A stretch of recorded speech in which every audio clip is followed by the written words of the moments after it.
America great again. Thank you, Arizona. Thank you. Thank you. Thank you.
In the far distant land of common sense, a place where we all once lived, you'll find the Conservative College with Professor Toto. It is here where the foundational principles of our great republic are still taught and true patriots are still educated in the hallowed halls of this school of hope.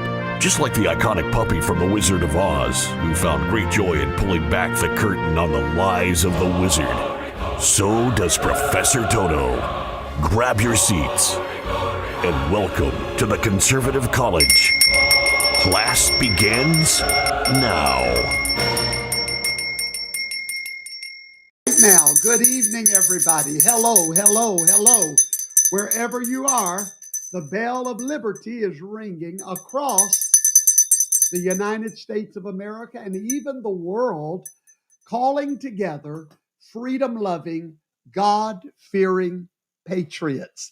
It is Tuesday night, December the 12th, 2023, and it's 8 o'clock Central on the beautiful Gulf Coast of Mississippi, just outside of New Orleans, where we have been celebrating Hanukkah all week long. This is our 6th night of celebration. So to all of you tonight, I wish you a happy Hanukkah, and may the light always shine for you, even in the darkest hour. I'm Professor Toto, your humble, neighborhood, friendly, fluffy professor, and every Tuesday and Thursday night, I meet you here within the sacred halls of the Conservative College, and together we pull back the curtain, just like that little dog Toto on The Wizard of Oz. We pull back the curtains, and we find the story behind the story. We bring everything back to the Word of God, and we love America. We love the original America, that great republic that was founded by our great forefathers. I want to say good evening to so many of you. Natalie Conway from Florida, Teresa Geschwinder, Lori Eaton, Wanda Hurd, Doreen Anaquich. Good evening. Anna Marie Brock. Thank you for watching, Margaret Hernandez and Audrey Van Loo and Linda Garner from Tupelo, Mississippi. Good evening, Tom Chambers from Atlanta, Georgia. Robin from Michigan. Veronica Jane from Australia. Well, hello, Veronica. We have several people that watch us in Australia. Brother John Berlin, Karen Fisher, Daniel Demir, Ange Garachi from Connecticut, Kim Wenzel Reed, Adam Wingo. Hello, Brother Adam. Judy Colson, Beth Wilson McKelvey, and so many of you that are watching tonight. Denise Way, Renee Linscomb, Diane Hannibal, Wilbur Cowart from Fort Payne, Alabama. Teresa, hello there. And hello, Brother Kenneth Huff and Wanda Hurd. Clay McCullough, good evening, Brother Clay. Rhonda Rodriguez from Indiana. Bob Tabor from Buford, Georgia. It was a pleasure to meet you, Mr. Tabor, last year at the Feast of Tabernacles. Hello, Angela Schumer. Yes, Angela, I will see you this Sunday. As a matter of fact, let me go ahead and announce that real quick. This Sunday, Professor Toto will be in Lee Summit, Missouri, right outside of Kansas City. So if you live anywhere within driving distance, go ahead and grab the address off of the flyer, and we will see you at 4 o'clock on Sunday. And I cannot wait to see you there. It's going to be a great time. We would love to meet you this Sunday, 4 o'clock to 6 o'clock Central. I believe it's Central. I think so. Let's see. Missouri, Kansas, that might be Eastern. But nevertheless, you know what your time zone is. So we look forward to seeing all of you this Sunday. Don't miss it for the world. Come and see us. We would love to meet you in person and get to hug your neck and get to know who you are. Well, we've got a big class tonight. Let's go over to the chalkboard and let's see what is on the agenda for tonight. What are we going to talk about? Well, I have a huge I told you so tonight concerning election frogs.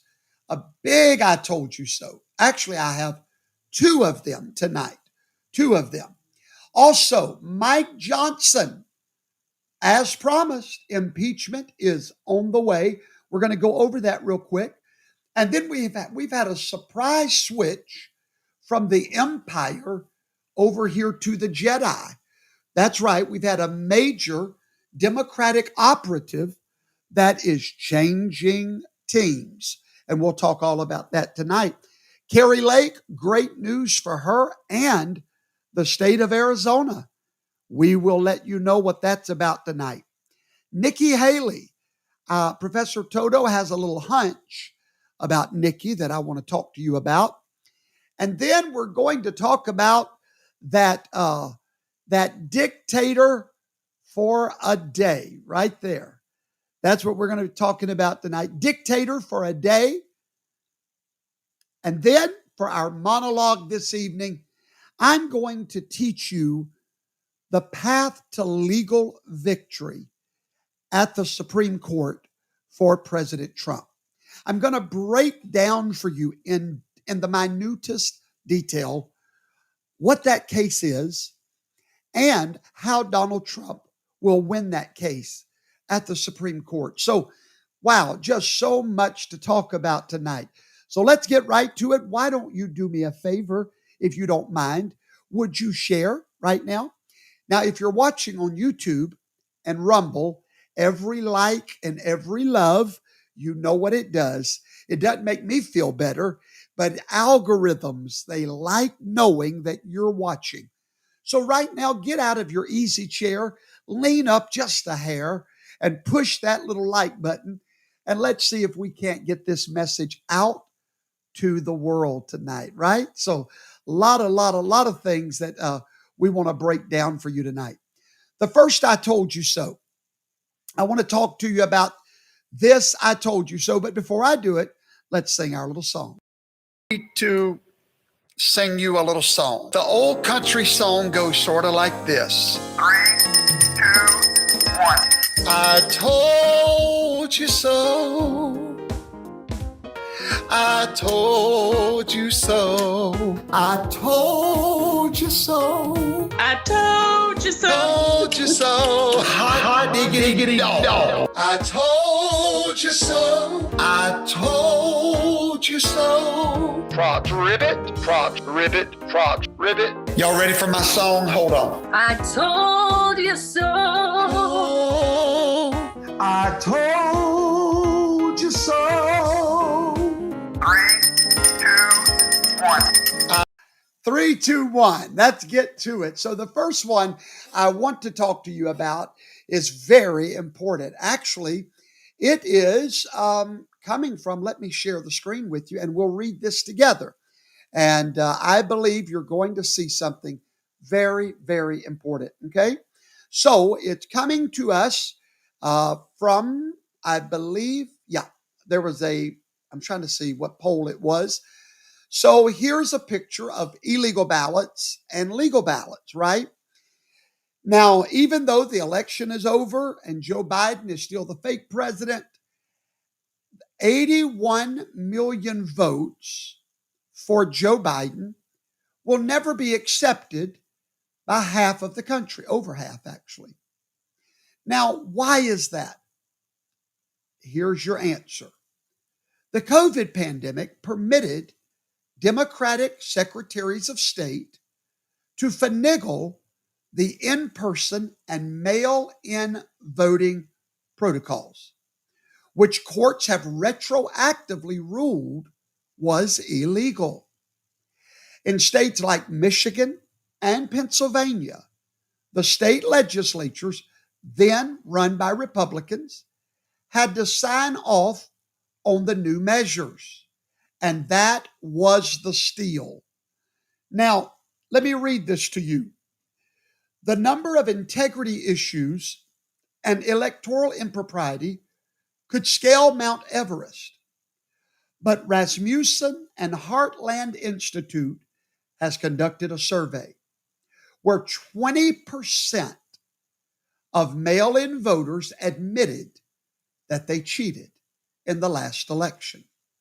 More than 20% of voters who used mail-in ballots in 2020 admit they participated in at least one form of election fraud. A new national telephone and online survey by Rasmussen Reports and the Heartland Institute finds that 21% of likely voters who voted by absentee or mail-in ballot in the 2020 election say they filled out a ballot in part or in full on behalf of a friend or a family member, such as a spouse or a child. 30% of those surveyed said they voted by absentee or mail-in ballot in the 2020 election. 19% of those who cast mail-in votes say that a friend or family member filled out their ballot in part or in full on their behalf. Furthermore, 17% of mail-in voters say that in the 2020 election, they cast a ballot in a state where they were no longer a permanent resident. All of these practices are illegal. 17% of those say they signed a ballot on behalf of a friend or a family member with or without their permission. And forging a signature on a ballot or a ballot envelope are fraudulent activities. Among other findings of this poll, 46% of those surveyed voted for Joe Biden in 2020, 45% for Donald Trump. More Biden voters than Trump, 36 to 23, say they voted by absentee or mail-in ballot. 38% of Democrats voted compared to 24% of Republicans. Now, why is that a major I told you so? Because from day one, I reiterated what Donald Trump said over and over. President Trump said, if we lose the election, it will be because of mail-in ballots. Now, I have told you for 3 years now that the steal, if you will, was in the fact that Democratic secretaries of state changed the protocol.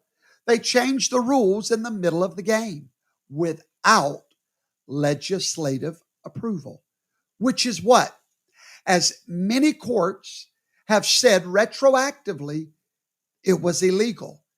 Now, if you change the rules in the middle of a game and you make those rules illegal, or if you change them to an illegal exception, then what have you done?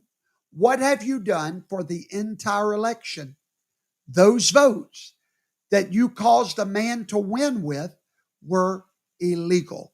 So that's a big I told you so, because many people made the mistake of going down the road of ballot machines being messed up. And granted, they may, I'm not here to argue that, but I always said that's not the road to go down. From the beginning, I told you, don't go down that road.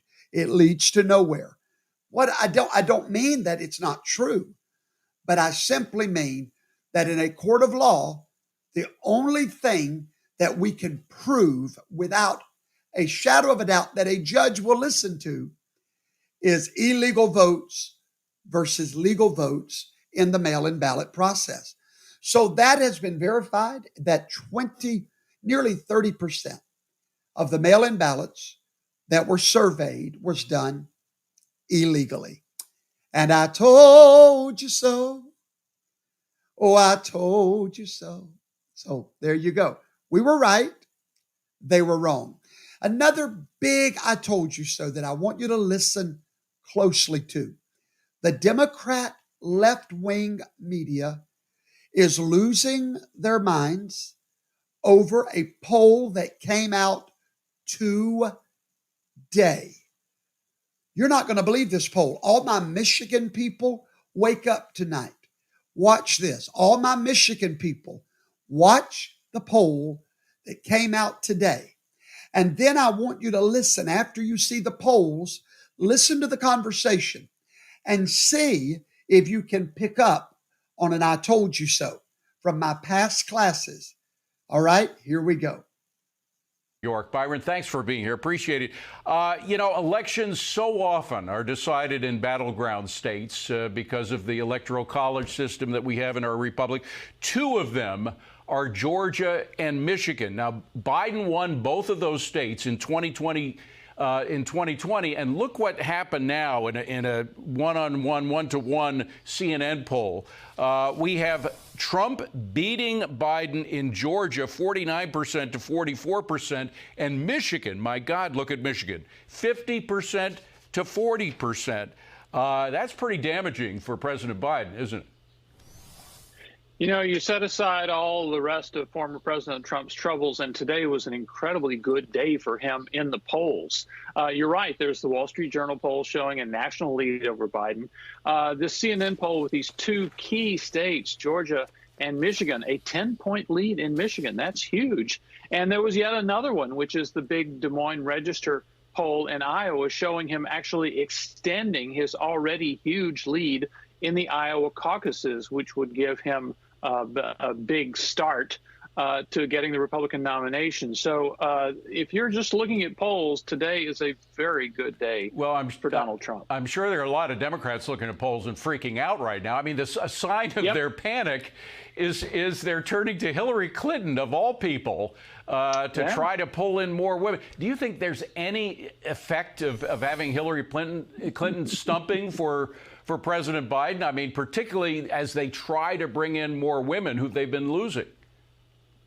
Well, if you look at the Wall Street Journal Trump-Biden poll, Trump has a huge lead on all of the issues like the economy and the border and foreign affairs, things like that. But the one issue where Biden has a really big lead is abortion, because of the continuing years-long fallout of the Dobbs decision. So is it possible that Hillary Clinton, who's long been associated with a cause like that, could actually help President Biden in some areas? It's possible. Certainly wouldn't hurt, because everything looks terrible for Joe Biden just at this moment. But I mean, with that single issue, I know that they point to 2022, the midterms, and say that prevented the red sweep that many people were expecting, the abortion issue itself. But things have deteriorated on so many different fronts. People still aren't feeling good about the economy, even though inflation has come down a bit. It's not rising as quickly as it was. We may have avoided a recession, but still people just don't feel it. And then you look at what's happening internationally. I mean, the two wars are getting worse than ever. We're now getting deep in it in the Middle East, as well as our troops are being fired on, not to mention the border, which is just getting completely out of control. Yeah, and I think that the White House knows all of these things very, very well. So they think, what can President Biden do? And by the way, the poll also showed people deeply concerned about the president's mental capacities and his physical ability to carry out another term as president. So you put all that together, just terrible deficits for Biden on all sorts of issues, terrible deficits on the age, and you think, well, what does he have left? Well, he has the threat of MAGA, and I think that where we're going to see a lot in the campaign are threats that Donald Trump will essentially be the end of American democracy. And there's one polling result from 2022, the midterms, I think, that was really informative, which is in exit polls of people who said the economy was only okay. They didn't think things were going that well for them economically. They still voted for Biden, in part because they were made to fear that American democracy might end if Trump-affiliated candidates won the election. Well, Byron, you know who knows polls better than anybody in America, and that's Lee Carter, who joins us now, who's been trying desperately to get here, and she just made it. So Lee, we've been parsing all of these polls. Which poll is of most interest to you? I mean, you look at these things every day from every angle. Which one are you really facing right now, and could be a make or a breaker for President Biden? Well, I mean, everything across the board looks terrible for Joe Biden right now. There's not one measure that he should be proud of, except for, as Byron said, abortion is the one issue. All right. I got to educate you right now. Can I educate you? I have told you for at least 6 months, whenever so many of you were blowing up my email, how can you still support President Trump when he will not commit to an abortion ban? How can you support Trump? He's the most lenient of all of them on abortion. You're a man of God. How could you support him and not Ron DeSantis that wants a strong ban on abortion? I'll tell you why. Because I live in the real world. I don't live in the land of Oz, where things are as I wish them to be. I live right here in Kansas, where things are what they are. And there was one man that knew what these guys just told you, that the only area that Trump or anybody, Trump especially, could be beat in with Joe Biden, if there was any hope for Biden, it will be like the midterms, where everyone comes out to vote for abortion. Guess who foresaw that? Guess who's the chess player? Guess who foresaw that? The only one of all of those people that show up for the guess who's not going to be president debate. Thank you, Brother Keith Marin. I liked that earlier. Get all the ones that show up for the I'm not going to be president debate. They've all got it wrong on abortion. We hate abortion, absolutely. Donald Trump was smart enough to know you don't say everything you want to accomplish. And he was smart enough to know that. Okay? So Donald Trump said that he was definitely against abortion, but they said, will you commit to a ban on abortion federally? He said, no, I won't commit to that. and people went crazy. The evangelicals went insane. But I knew what he was doing.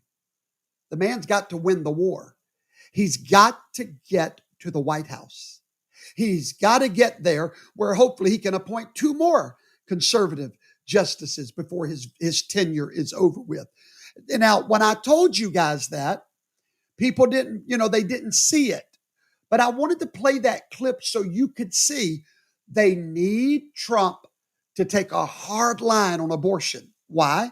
So that they can clip it and play it for the next year and scare up the anti-abortion, the abortion activists, which will drive people to the polls. And that's the only hope Joe Biden has. Now, I'm not the only one that says that now. You just heard it in that clip. That is his only hope, to play up the abortion angle. See, the truth is, no one has ever done more for abortion than Donald John Trump. It was under his tenure, single-handedly, that Roe v. Wade was overturned. It seemed impossible. And by the way, if you've not heard my sermon on abortion, you can go watch it on FHTV. Type in the word "the missing man child." Listen to that. The end of abortion is here. And I promise you it's coming. But sometimes you have to be wise as a serpent and harmless as a dove. That's right, Carol Trimble. You're exactly right. And Don the Great, you were the first one that heard that. Congratulations. You get 5 gold stars from your favorite professor tonight, okay? So guys, listen, we are in a war. Your favorite little issue is not what's important. It really isn't. What's important is Donald Trump must win the White House. All right. Mike Johnson made a promise that he would bring impeachment charges against Joe Biden. And unlike Kevin McCarthy, it is now a reality. Matter of fact, a number of Republican representatives that are in blue and even pro-Biden districts are finally relenting. And that's the reason Mike couldn't move forward until now. He could not get those Biden district representatives to join. But now they are joining. And the GOP expects to go to court to enforce their subpoenas. And Mike Johnson, he under his tenure, he promised to release the January the 6th tapes. We have them. The only ones we don't have is the ones that he wants to blur to protect who's in the video from the FBI. Isn't that crazy? So he's done that. And now we are moving forward with an impeachment of Joe Biden. And in case you forget why, we have records, actually, the House has records that they have accumulated that undercuts Hunter Biden's claims that he never made money from China. That's what they said. They never made money from China. We know better. Bank records have showed that claim is false. Other records have shown President Biden received money from Owasco PC, which is Hunter's company, and he was getting a monthly paycheck from them, and that money came from China and the Ukraine.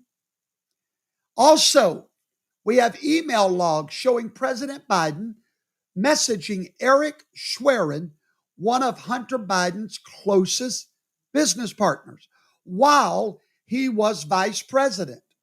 Those emails indicate the president is hiding something, Mike Johnson said.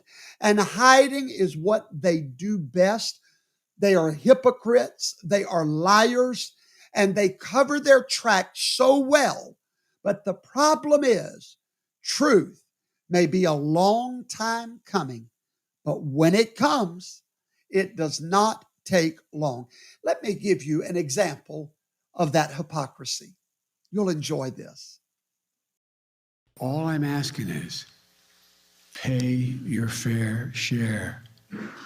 Pay your fair share. Pay your fair share.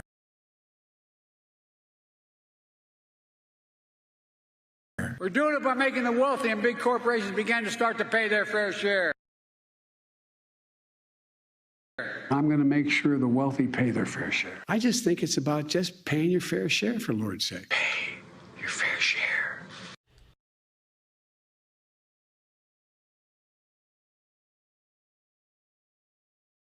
All I'm asking is pay your fair share. Pay your fair share. Pay your fair share.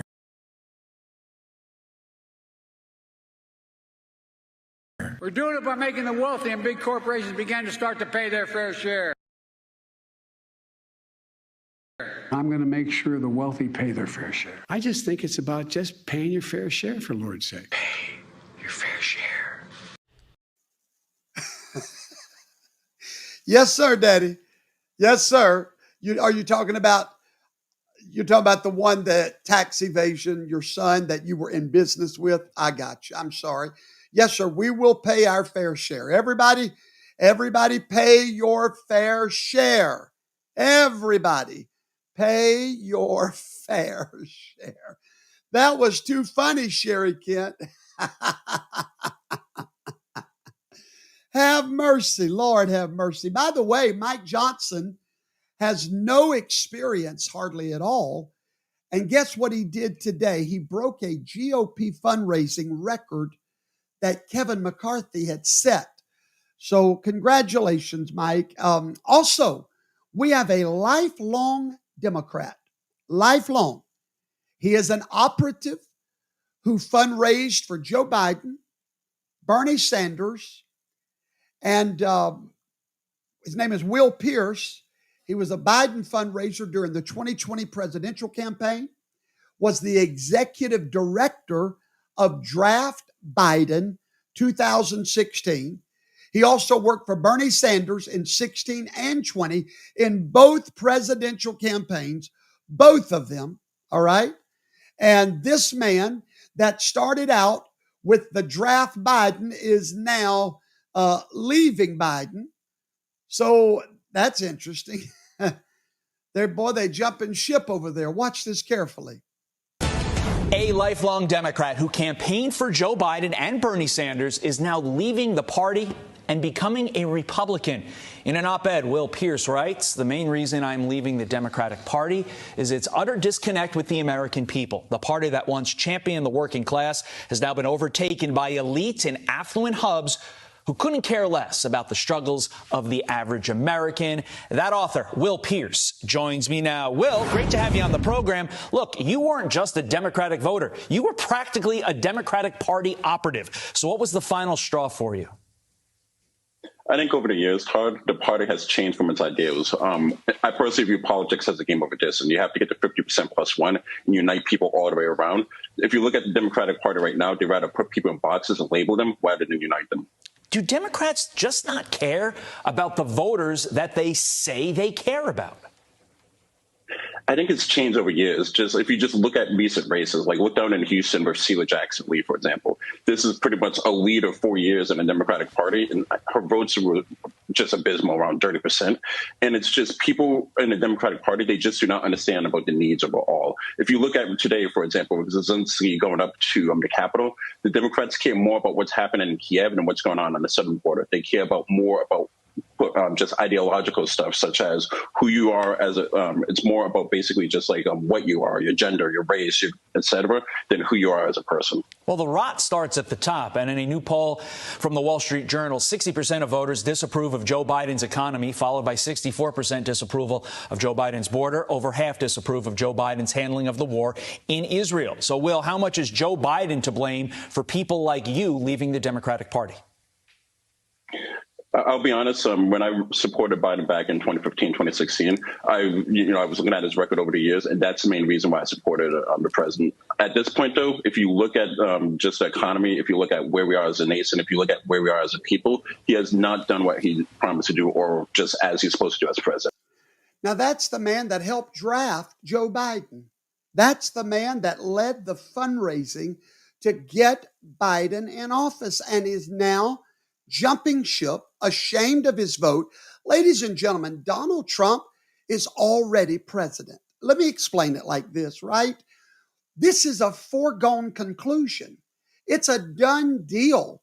We're just waiting for time to catch up with the truth. It's just like when Yahweh, the God of heaven, said that Jesus Christ was crucified before the world was ever created. What did he mean by that? What he meant was it's a done deal. It's already happened, even though it hasn't happened. It's so guaranteed that it's already done. And then the Bible says, in the fullness of time, Yeshua came forth. Well, all we're waiting for is November the 3rd. We're just waiting for the fullness of time. And this is something that you need to know tonight. You have kept the faith. You. Yeah, the ones that your families have disowned you, the ones that you're not allowed to. Yes, you have kept the faith. And you're going to see the results of that. We're here. Ladies and gentlemen, there's an old gospel song that says, I've come too far to look back. That's us. We've come too far to look back. If you're home tonight discouraged, if you're home and you're nervous because of what all they're doing to Donald Trump, poppycock, tomfoolery, perish the thoughts. It's already done. We just got to sit here on the recliner and wait for November the 3rd, while these people that go to the I'm not going to be president debates, while they go through all of their emotions. So anyway, and look, the economy is so bad right now in this nation, so bad, that I read an article earlier today that said it is the biggest nursing exodus in 40 years. The movement of nurses away from hospital employment may be the most damaging healthcare workplace impact of the pandemic. There is an exodus of nurses from hospitals, and that is all because of how that entire pandemic was handled. Many of them that didn't want to be vaccinated. That's one of the reasons. And so anyway, also, congratulations tonight are in order to Kari Lake and Arizona, because Kari Lake was endorsed yesterday by Senator Tom Cotton. And that endorsement in Arizona will be a game changer for Kari Lake. So the woman has worked so hard. The woman has fought so hard that I was so happy to see that endorsement come her way. No one deserves it any more than she does. So congratulations to Kari Lake. That endorsement will make a difference. All right, on the chalkboard, what's next? Who's next? Let's see. Number 5, Nikki Haley. Wow. All right.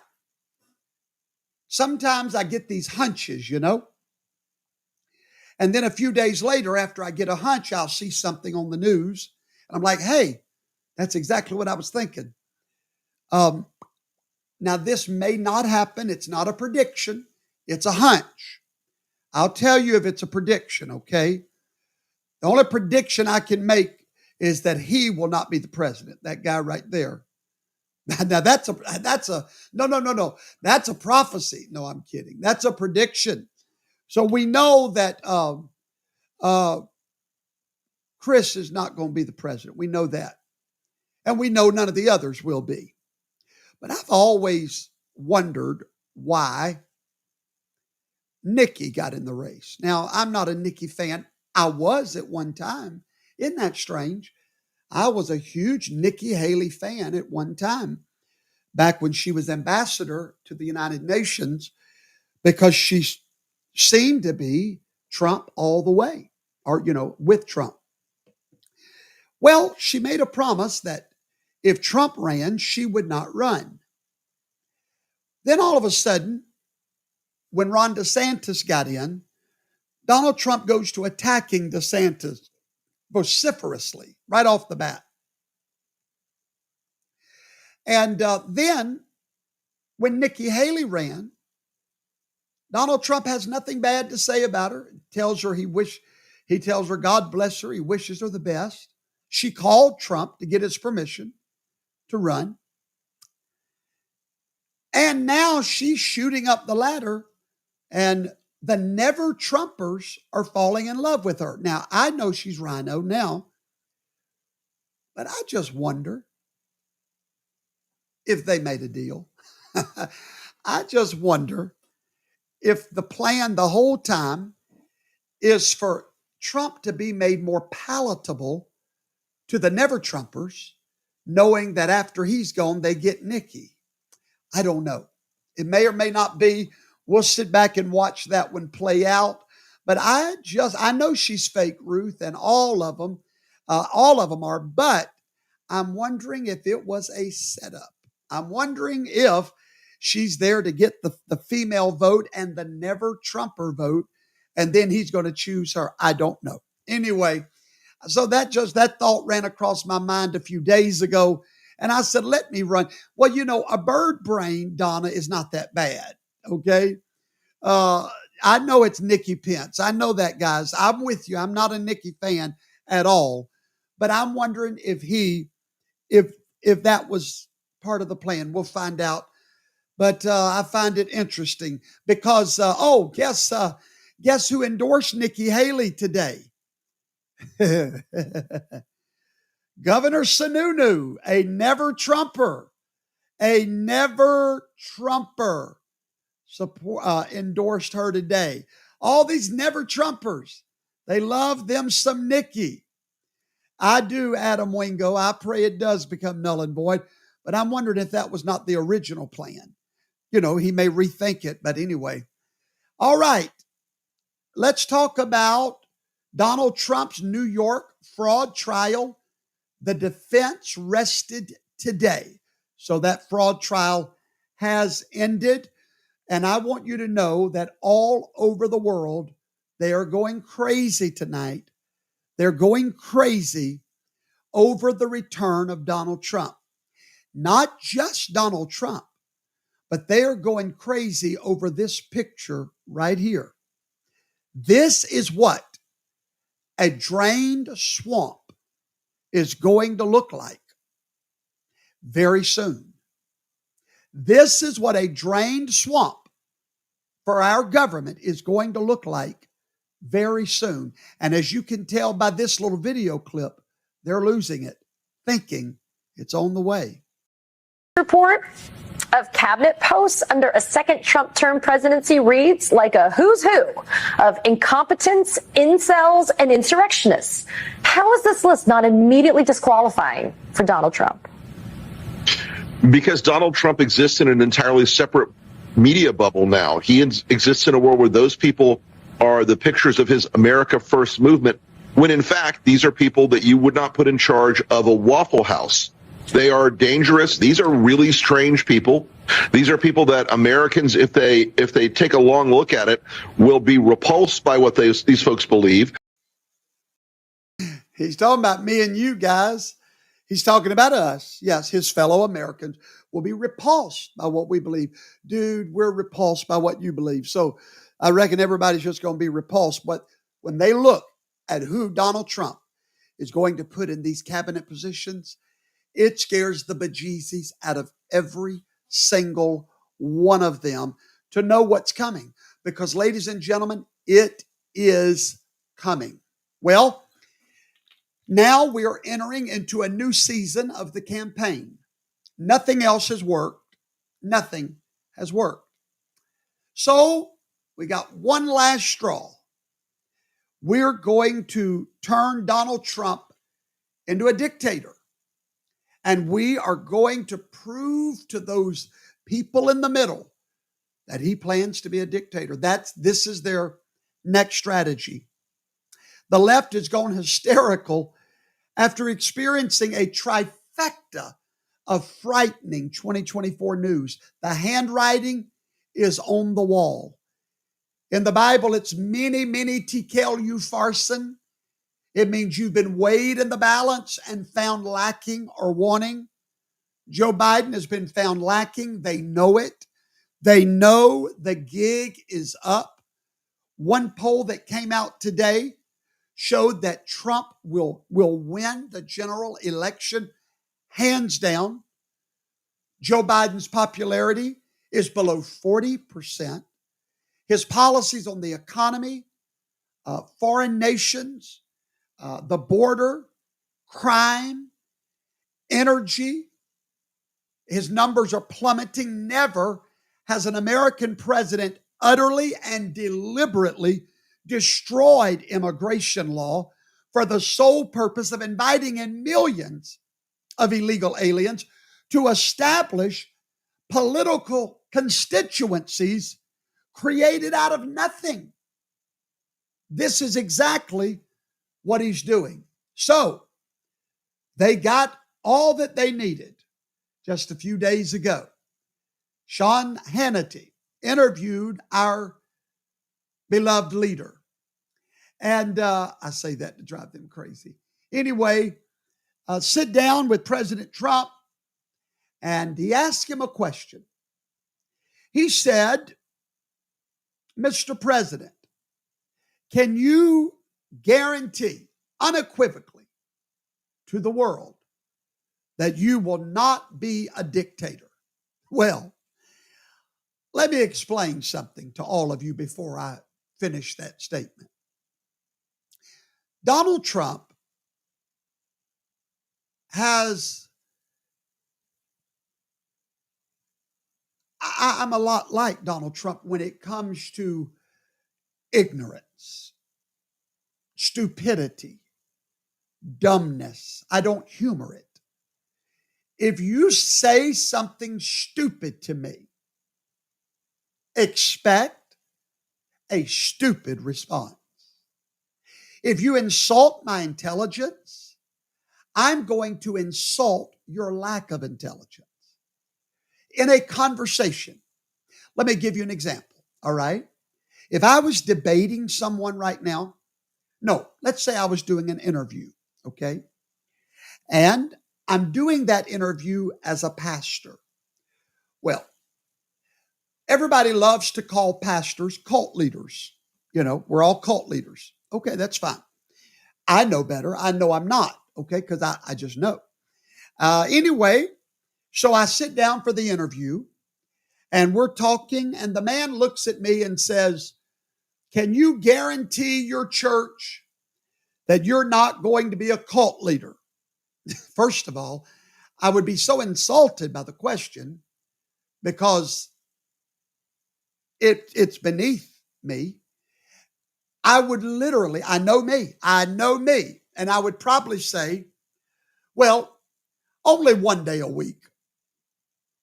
That's what I would say. And I would look at him with that look like, you stupid, what a stupid question. Yeah, sir, are you going to be a cult leader? Only one day a week. Don't worry about it. Well, no, just one day a week. And then the next morning, Vaughn on Newsweek. I can see it now. I've been on Newsweek 32 times in the last 3 years. Vaughn admits he is a cult leader. No, Vaughn refused to give your stupid question anything but a stupid answer. Okay? So that is exactly what happened with Donald Trump. It would be like if you say to me in an interview, Pastor Vaughn, will you promise the world that you're not going to beat your wife? I would say only one day a week. In other words, if you're that stupid, you're going to get a stupid response. And sure enough, Sean Hannity, I love you, but your question was stupid. Okay? To ask Donald Trump, do you promise to be a good boy? That's right, Tom Chambers, sarcasm. A lost art today. Okay? Mr. Trump, do you promise to be a good boy, a good president? For 4 years, he was the best we've ever had in generations, peace and prosperity. And you're going to ask him if he's going to be a good boy. He wasn't a dictator for 4 years. That's a stupid question. I mean, I don't know why Sean even asked such a stupid. Maybe I do know why he did it. And I don't want to admit it. But it was stupid. The whole thing was stupid. So what did Donald Trump say? Mr. President, will you promise you're going to be a dictator or not going to be? Only for my first day. That's exactly what I would have said. He said, I'm going to be so much of a dictator on the first day, I'm going to close down that border and I'm going to start drilling, baby, drilling. If that's what a dictator is, first day. So anyway, ladies and gentlemen, now I hope you understand and your friends understand. Take that clip out, share it with them and say, hey, does this make sense to you why he said that? People are so dumb. Natasha Romanov. Hello, Natasha. You're about to get me sidetracked, but I'll give you with your stupid question. Let me put your stupid question up on the screen. Since you want to ask a stupid, dumb question, don't ever believe there's no stupid questions. There are. And this is one of them right here. So little Natasha Romanov. Let me put on my glasses, Natasha. See, you're about to mess my show up because I still got other things to talk about. But I'm going to give you about 30 seconds tonight, only because I feel like being stupid right along with you. Truth shines forth, says, I don't think it was helpful. Listen, it don't need to be helpful because those people that don't get it are never going to vote for him anyway. He knows who he's talking to. We loved hearing him say he would be a dictator on the first day so we can get the border shut down and drill, baby, drill. So that was music to our ears, right? He knows who he's talking to, people. He's ahead of the polls. You think that hurt him any? He's smarter than all of y'all put together. The man knows what he's doing. My God, he's still, let me go talk over here to Natasha. Probably from China? No, Russia. China. Natasha, China. Romanov. Natasha. Why did you delete the clip? She said, when you participated in the January 6th riot and said that you are storming the gates. First of all, Natasha, you are a liar. Thank God there is hope for you. There is a Savior that can forgive you for that. And I already forgave you. You're a liar. You are a liar like your father, Satan. You're a liar. I was never in a January the 6th riot, ever. I was in a peaceful protest, and I love what she said, that I said that they were storming the gates. I know she's a troll, everybody, but I need to help Natasha get out of her stupidity. I want to try to deliver her from a mental disease called liberalism. So let me just minister to Natasha right now, okay? Natasha, you're a liar. I call you out as a liar. Get on the screen with me right now. I'll give you the code and I'll prove you're a liar. And it's people like you that think we should just back down and take your bullying. That is bullying. And I'm the last man you want to bully. I'm not scared of you, them, or any of them, darling. FBI's been to my home. I'm still free. I was never involved in no riot. It wasn't a riot. It was a peaceful protester with your people that started a riot that our people, some of them, got caught up in. And I can say whatever I want to say. It's America. I did say they're storming the gates. And you know what? I'll say it again. I'll say what I want to say. In America, you got the right to lie if you want to lie.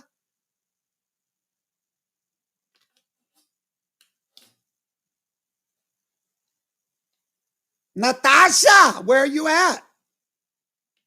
Big dummy. Anyway, it's people like you that hide behind chats. You don't have the temerity to debate someone. Get on here and debate me right now. I'll give you the code. I'll inbox it wherever you want it. Come on this camera and lie to the whole world. Anyway, all right. Nobody was in no January 6th riot. You probably was. You was probably one that let them in there. You know, it's funny. I always offer my platform to anybody. You can come live on here with me. I don't hide from a soul. We'll go after it. But don't get on here and lie.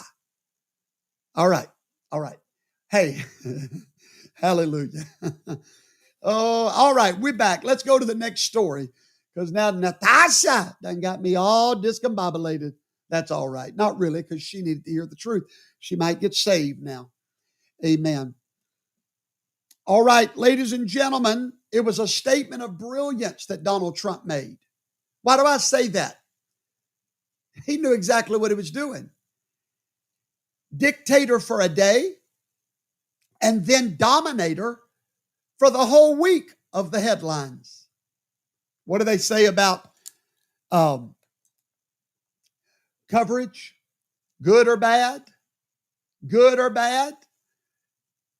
Folks, by saying that very word, he's now dominator. From a dictator to a dominator. He dominates. Turn the news on right now. Turn it on right now. It's all they're talking about. And guess all that does is moves Trump up, farther and farther and farther.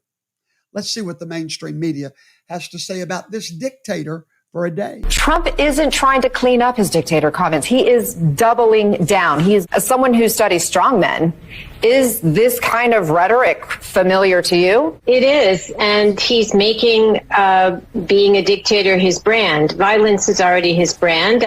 He has been educating the American people to want an authoritarian style of leadership. He never admires democratic leaders across the world. It's always autocrats. By everyone from Mussolini to Pinochet in Chile up to Trump. This is an old playbook. We need to take what Donald Trump is saying literally. We should be taking this literal. It's very chilling. You have dealt with dictators. I mean, in your role as a national security high-level official over the years, do you see similarities in some of the tactics that Trump is taking to what you've seen from authoritarian dictators? Well, certainly, Richard Nixon looks like a choir boy next to Donald Trump. It's a sign he doesn't have the slightest idea what he's doing. The damage he did in his first term was not insignificant, but it was all repairable. The damage he could do in a second term, and I say that again, even though the terms are disconnected, may be irreparable. And frankly, there will be no adults in the next administration. They'll either be under investigation or audit or in jail, that they will not respect the rule of law, that they are in their own world entirely loyal to Trump. And so this is absolutely frightening. And this is what happens, by the way, with dictators, that slowly their circle tightens so that only the most loyal, the most supplicant, the most diehard and extreme voices surround him. There is no tripwire on the way to totalitarianism. And frankly, with the Supreme Court that we have, that is so extreme and so deferential to executive power, there won't even be a court that will stop him. And looking forward, you argue that this problem will compound in a second term, that he'll appoint even more judges who can look favorably on his authoritarianism. What might that look like? And we sort of see that he's kind of giving us clues. For example, that interview recently during that CNN town hall when Hannity was begging him to say he wasn't going to be an autocrat. And then he said, except on day one. So I do think we're really seeing it in him a lot of, the clues. And he's sort of gotten better at being an autocrat. It's not an autocrat, baby. It's a dictator, okay? That's what he's going to be, a dictator, not an autocrat. He's going to be a dictator. Now, why are they losing their minds? I'd like to show you. Watch this. This is why they're losing their minds. Donald Trump leading with an outright majority in Iowa, 51%. Ron DeSantis, a very distant second at 19. Nikki Haley, 16. Ramaswamy and Christie at 4. We last polled Iowa in October, also with the Des Moines Register. Since then, look at this. Donald Trump's lead. He has added 8 points to his total. So for all those things that we thought might be giving DeSantis a boost over the last month, it is Trump. Despite not participating in the debates again, it's Trump who's made the big gains. It's remarkable. Trump's surge in popularity among evangelicals who were pretty skeptical of him back in 2016, and now he's never been more popular with them. So, John Howman, yes, New Hampshire could be a little different. It's a different electorate than we see in Iowa. That's where I think the Haley camp thinks they'll fare better. We know Chris Christie has his long shot hopes pinned to New Hampshire as well. But as we look at these numbers, 51-19, in a state that Trump previously didn't do all that well, are we kidding ourselves to think this is even a race at all? Is this just simply a foregone conclusion that Donald Trump will be the nominee? Something like that. Something like that, sir. Yes, you are kidding yourself. Yes, you are. Yeah, it is a foregone conclusion. Exactly. Folks, that is why they are so upset. When I come back in 3 minutes, I'm going to show you Donald Trump's path to victory at the Supreme Court against Jack Smith. I'll explain it all. Be right back. Toto's Army, I need your attention. Hello, everybody. All of you God-fearing, freedom-loving patriots all around the world. I want to have a heart-to-heart with you real quick, if I may. Mainstream media has so many supporters. Here at Toto's Army, the conservative college, we have never, ever, ever sold advertising. We have never, ever, ever allowed YouTube to monetize us. We have no monetization whatsoever. However, our voice needs to be out there, and the truth that we speak needs to reach more people. So we ask all of you to support the two things that we do to help create support for the conservative college. What am I talking about? Number one, the Patriots Buying Club. You can find the club at buybuywalmart.com. Buybuywalmart.com. We have, over the past 3 years, we have moved millions of dollars away from Walmart towards Patriot-owned companies. And when you support that, when you decide to get your shampoo from us instead of Walmart, or your toothpaste, when you make that smart choice to do, you are supporting the conservative college. Why? Because Patriot manufacturers don't mind us a little support every month off of everything that you purchase. Nobody else will do that for us except for the Patriot Buying Club. I want to ask you to consider right now, strongly consider supporting us by just shopping with us. It's really that simple.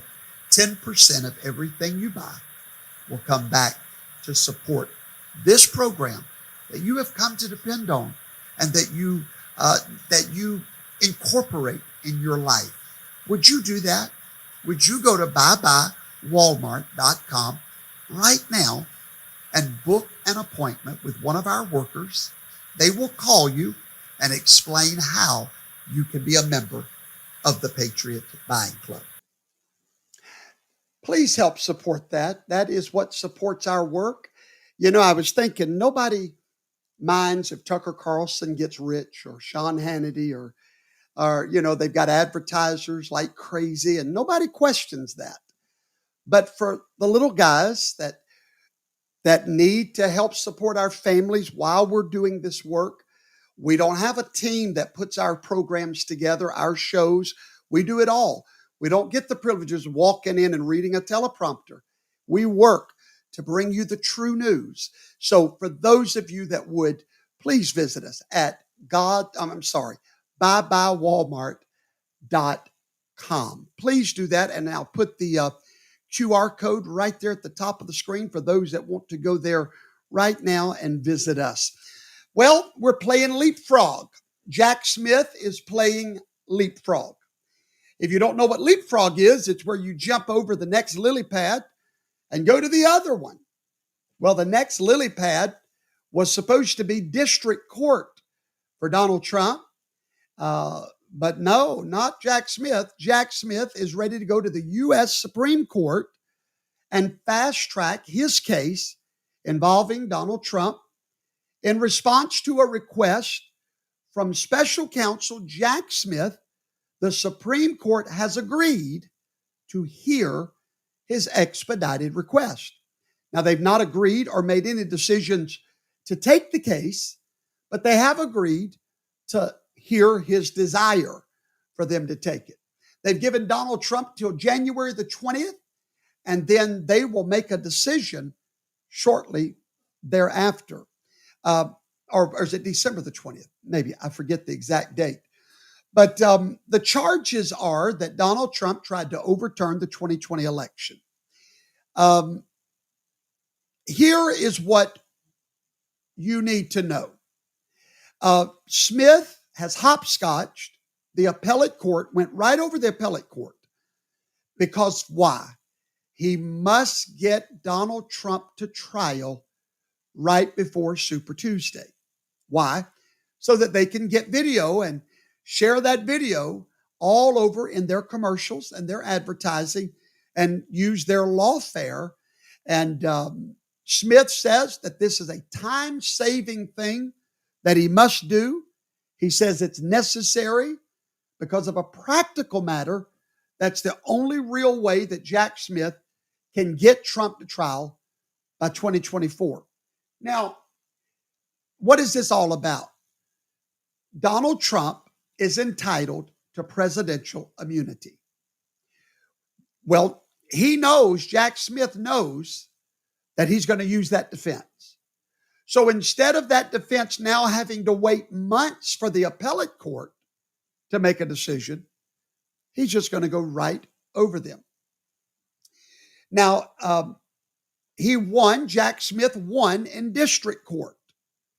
And then Trump would get an appeal to the Court of Appeals, the circuit court, which would take months. And the loss would have been heard and dragged on at least 3 or 4 months before it would go to the Supreme Court.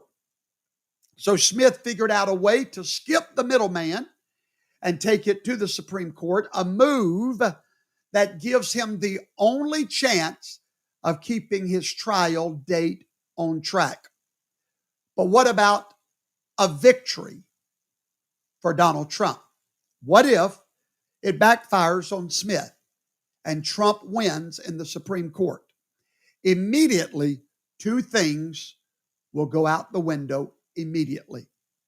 First of all, the January the 6th election case under Judge Chuka, it'll go away. It's done. It's over.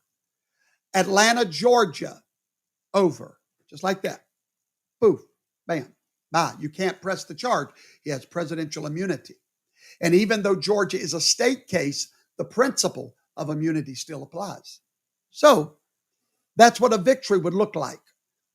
He would still have to face Judge Cannon in Florida, probably, because they allege that was done after he left office. But the truth is, it was done before he left office.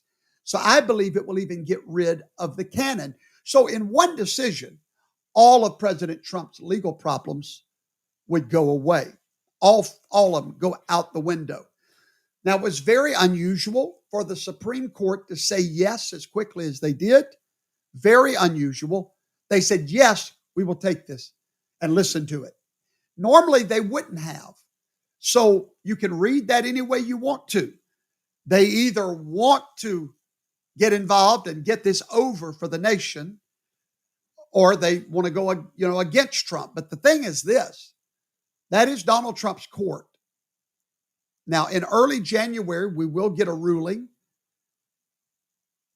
While he was president is when he did all of these things that they're charging him of doing while he was president. Now, Jonathan Turley addressed this issue, another professor, and he basically said that Jack Smith's trying to work quickly to convict Donald Trump because he fears that the former president will pardon himself when he's elected in 2024. I told you so. Exactly what we've said from the beginning. Trump will pardon himself. Not only is this Roar 24, this is War 24. This is a war like you have never seen of lawfare against America's president. All right, so why do I believe that Trump will win?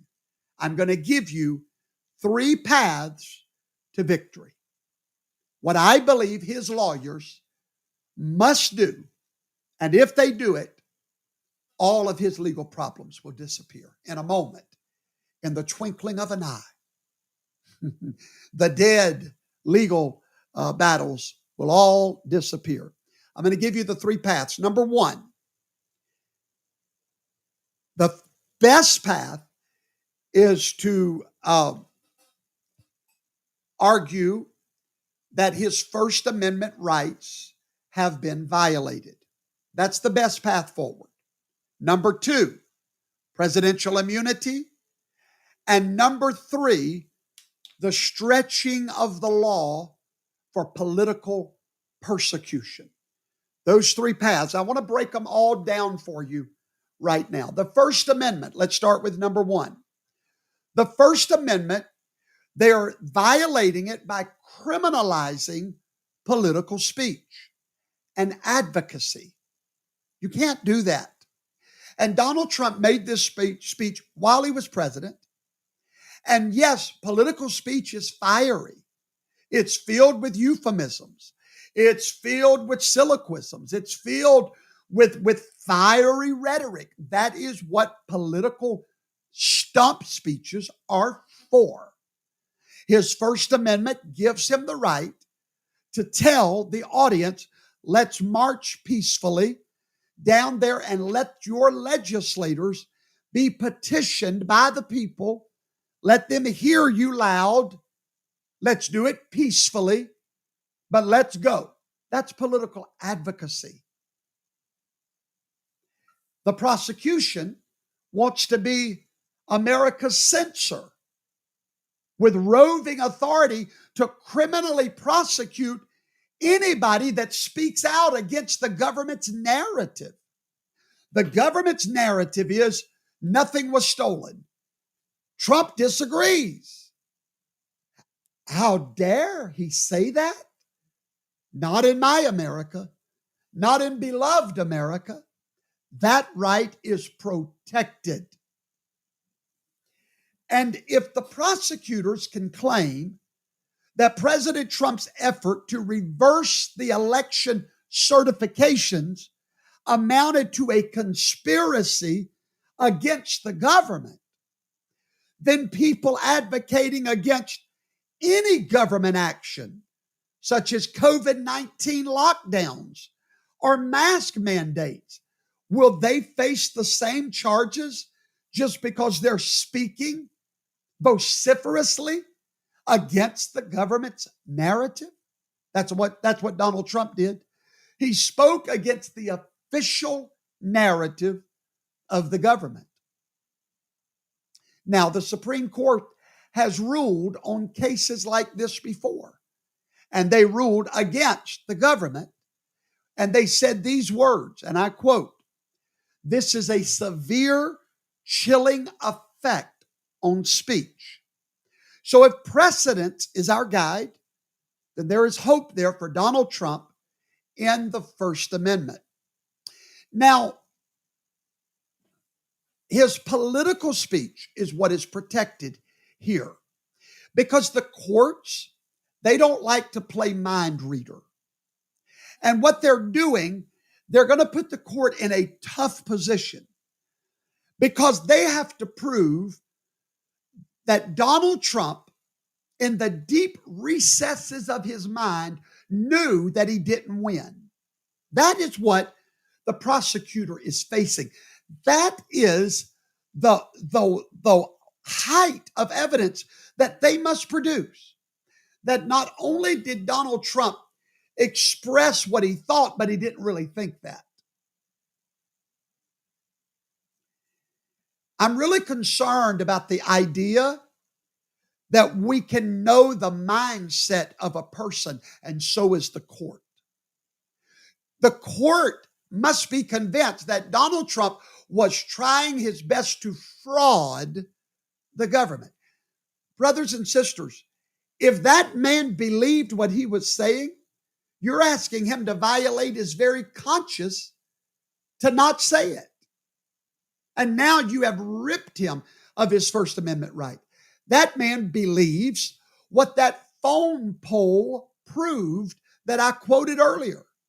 He believed that they changed the rules of the game during the game. That was his first path to victory, the First Amendment.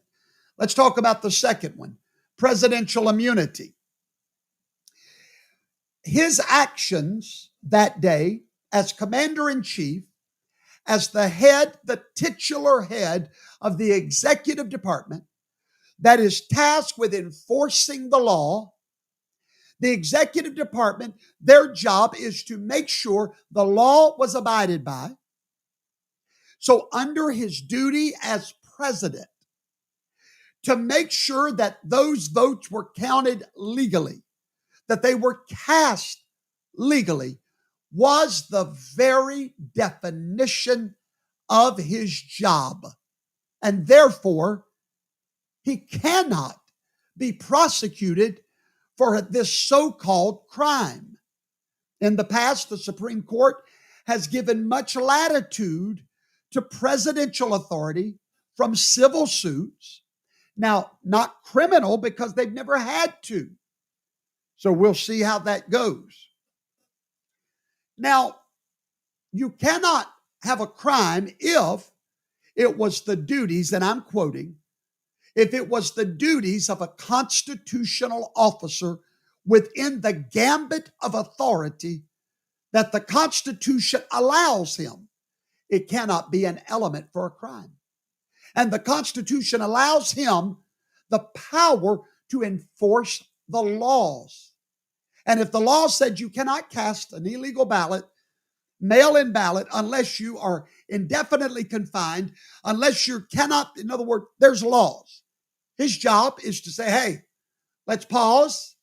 Let's go check and make sure the laws were abided by, and then we'll certify the election. Courts do not like probing into motivation of government executives or for matters that fall within their duties. If you do that, the courts, the motivation for using their constitutional power is something the courts do not want to get involved in. Let me give you an example. If you hold a constitutional office, you do not get struck out of your status as an office holder because your actions are intended to effectuate your staying in office or attempting to be reelected. In other words, if you're running for office, doing your duty of office, if doing that duty is helping you get reelected, that's just a caveat. That's just a side benefit if you're doing your job. Let's just say a police officer or a police chief that's running, let's take a sheriff.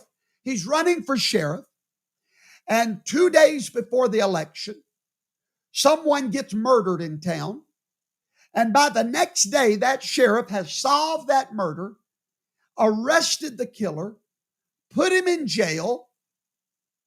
Did that help his election? Absolutely. Did that tell people, hey, we got a good sheriff, we better, yeah.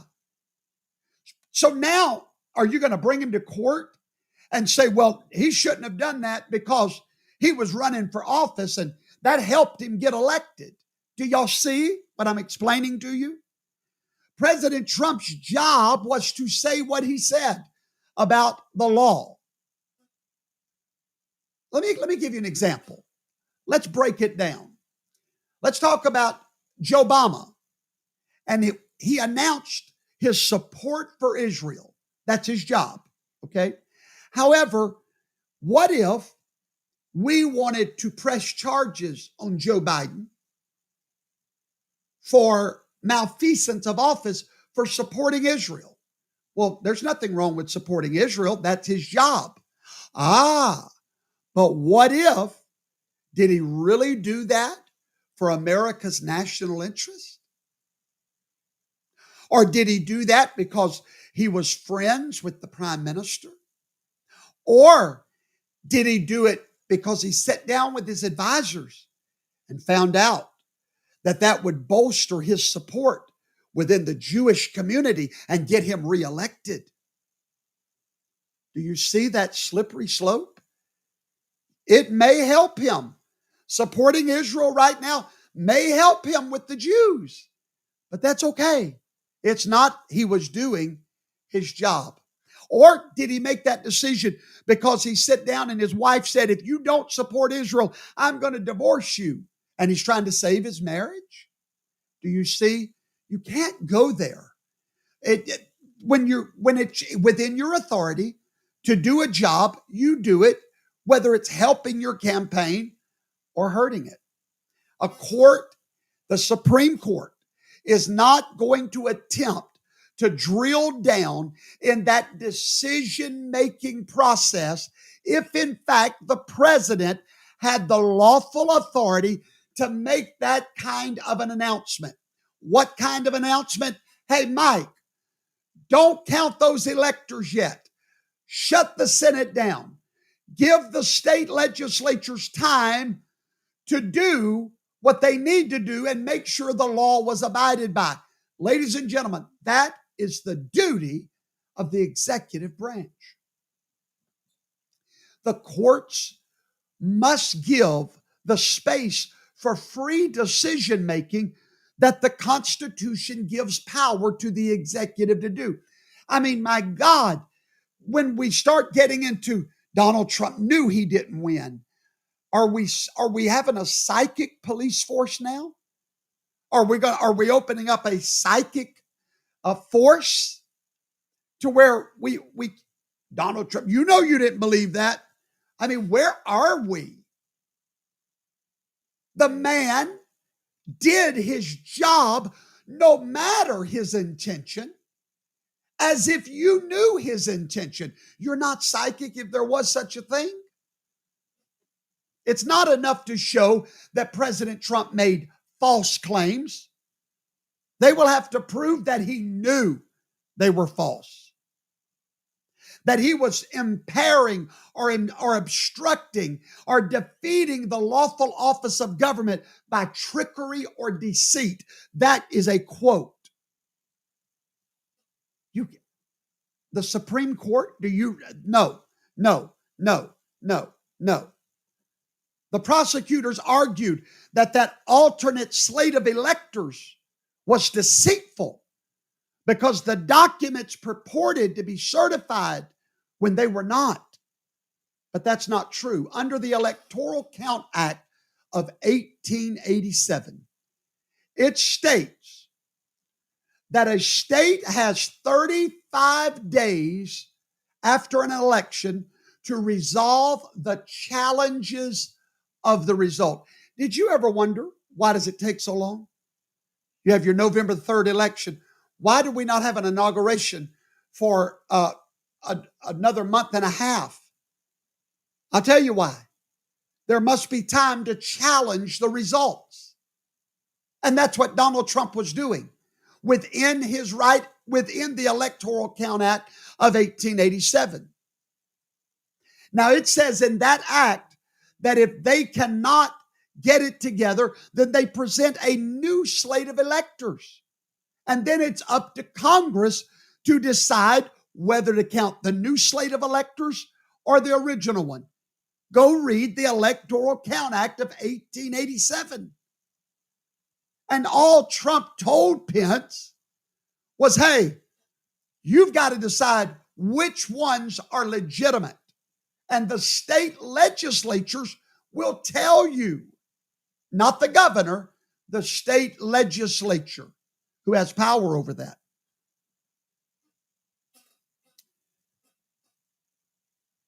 In 1960, the Democratic Party did the very same thing. Hawaii had been certified for Richard Nixon. The Democrat electors met and cast their votes for John F. Kennedy. When Kennedy's election challenge succeeded, Congress used the alternate slate of electors. They used the ones that were not certified. They decided to do that because the state legislature told them this is the legitimate slate of electors. The Electoral Count-Out Act makes room for 2 elector slates, directing Congress to open not just the electoral vote certified by the governor, but also papers purporting to be certificates of the votes of electors. In other words, 2 sets. Congress decides which ones they're going to accept. That's what was happening on January the 6th.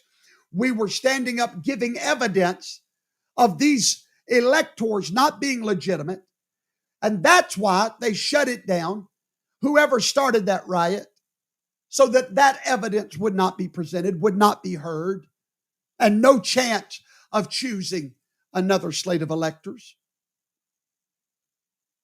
And that's the very reason we did what we did based on what happened in Hawaii. The prosecutors have to show that President Trump knew that he had lost. And that will never happen. Ever, ever, ever. And then number 3, stretching the law. They have taken laws that were never meant for this purpose, and they have stretched them for political persecution. We are at the end, my friends, of this long night of the soul. We're at the end of this charade, this 4 years of fakeness, this 4 years where an imposter has been on the throne, this 4 years where the Spirit of God has raised us up to lift our voice against the deception. We're at the end. And I want to make you a final promise that I have made you for 3 years. Truth may be a long time coming, but when it comes, it doesn't take long. And I want to give you one more.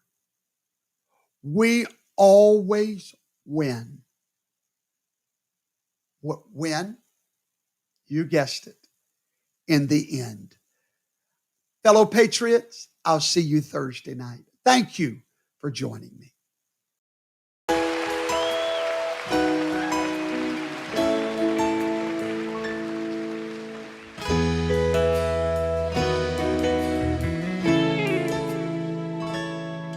If tomorrow all the things were gone I worked for all my life, and I had to start again with just my children and my wife, I'd thank my lucky stars to be living here today. 'Cause this flag still stands for freedom, and they can't take that away.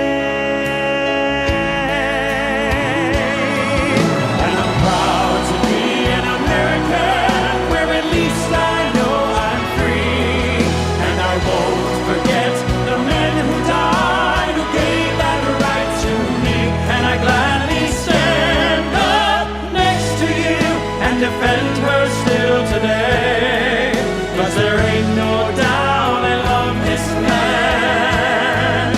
God bless the USA.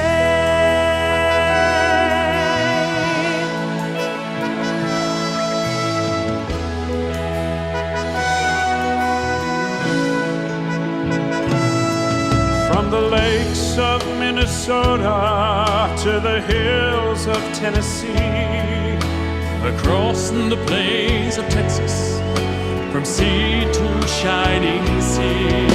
From Detroit down to Houston and New York to LA, Where there's pride in every American heart, and it's time we stand